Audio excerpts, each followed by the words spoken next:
Morning 11:30க்கெலாம் குளிச்சாச்சு. வெளியில் கொஞ்சம் things வாங்க போக வேண்டியது இருந்துச்சு. அப்படியே குளிச்சுட்டு போவோம்னு குளிச்சாச்சு.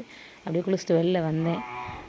வெளில வந்து எப்போவுமே நமக்கு இந்த செடி இதுகளை பார்க்குறது தான் வேலை. எல்லாமே வாடி போயிருந்துச்சுங்க. எந்த செடியுமே ஃப்ரெஷ்ஷாகவே இல்லை. முழுக்க எங்கள் மாமா தண்ணி ஊற்றிட்டே இருப்பாங்க டெய்லி.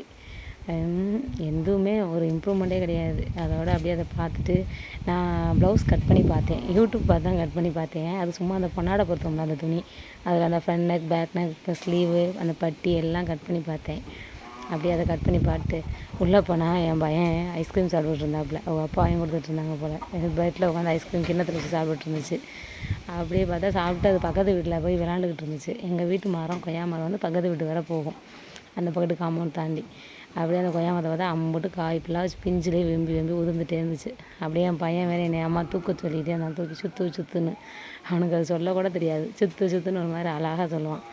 அப்படியே அவனை ஒரு தூக்கி சுற்றிட்டு அப்படியே கிளம்பி வெளியில் போயாச்சு. வெளில கிளம்ப வரும்போதே என் பையனை கூப்பிட்டு வரும்போதே எங்கள் வீட்டில் செம மனம் ஸ்மெல்லு. என்னடா நல்லா மீன் குழம்பு ஸ்மெல்லாக இருக்குன்னு பார்த்தா எனக்கு மீன் வாங்கினதே தெரியாது. எங்கள் மாமா காலையிலே வாங்கிட்டு வந்திருப்பாங்க போல். அப்படியே அத்தை வச்சுருந்தாங்க. அப்படியே அடுப்பு திறந்து பார்த்தா நகர மீன் நல்லா